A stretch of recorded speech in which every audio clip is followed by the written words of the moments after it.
2024 लोकसभा चुनाव के लिए सियासी दलों ने जमीन तैयार करनी शुरू कर दी है। भारत में चुनाव हो और धर्म की एंट्री ना हो, ये ठीक वैसे ही नामुमकिन है जैसे कि सूरज का पश्चिम से निकलना। सभी सियासी दलों में धर्म को हथियार बनाकर चलाने वाले योद्धा पाए जाते हैं और यूपी में सपा की ओर से इस हथियार को चलाने वाले नए सिपाह सलार बन चुके हैं स्वामी प्रसाद मौर्य।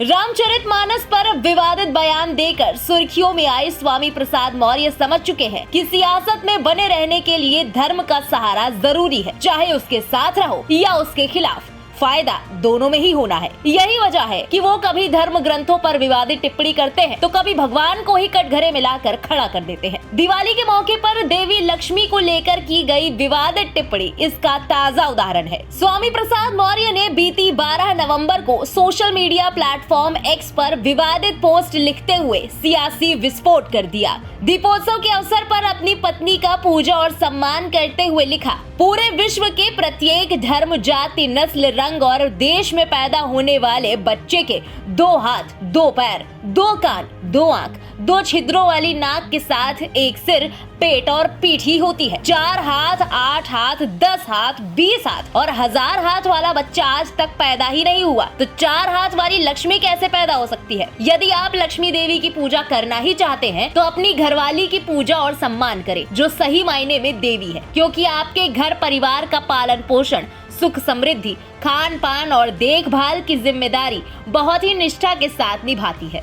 स्वामी प्रसाद मौर्य के इस पोस्ट के बाद सियासी गलियारों में बयानों का एक गुबार सा छा गया है। ऐसा लगा कि मानो दिवाली के धमाके के बाद धुंध तैर रही है। हनुमानगढ़ी के महंत राजू दास ने स्वामी प्रसाद मौर्य के बयान पर पलटवार करते हुए कहा कि हम सनातनी हैं, सहिष्णु हैं। यही वजह है कि स्वामी प्रसाद मौर्य लगातार ऐसे बयान देते हैं।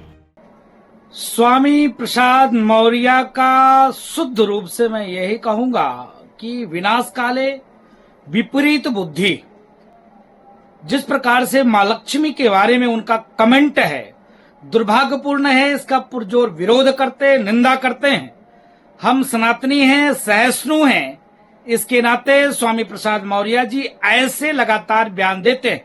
वही स्वामी प्रसाद के इस बयान पर पूर्व कांग्रेस नेता आचार्य प्रमोद कृष्णम ने भी उन्हें खरी खोटी सुनाई और कहा कि मैं योगी आदित्यनाथ से कहूंगा कि उनके बोलने पर पाबंदी लगा दी जाए। देखिए, राजनीति में षड्यंत्र चलते रहते हैं। कांग्रेस पार्टी में भी कुछ चंडालों की एक चौकड़ी है जो कांग्रेस को बर्बाद करने में लगी है, राहुल गांधी जी की मेहनत पे पानी फेर रही है। स्वामी प्रसाद मौर्य के मुंह में बवासीर हो गई है। स्वामी प्रसाद मौर्य जी को इलाज की बहुत जरूरत है। मैं योगी आदित्यनाथ जी से कहूंगा कि उनके बोलने पे पाबंदी लगाएं।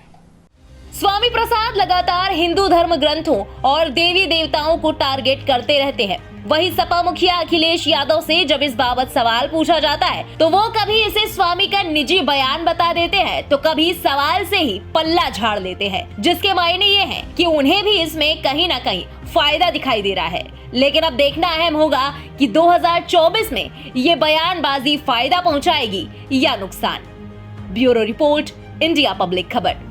इसी के साथ इस खबर में अभी के लिए बस इतना ही। इस पूरी रिपोर्ट के बारे में आपका क्या कहना है, कमेंट में लिखकर अपनी राय जरूर बताएं। देश और प्रदेश की राजनीतिक गलियारों से जुड़ी तमाम लेटेस्ट अपडेट्स के लिए सब्सक्राइब करें इंडिया पब्लिक खबर के YouTube चैनल को और बेल आइकन दबाएं ताकि चैनल से जुड़ी सारी लेटेस्ट अपडेट्स आप तक वक्त से पहुंच पाएं।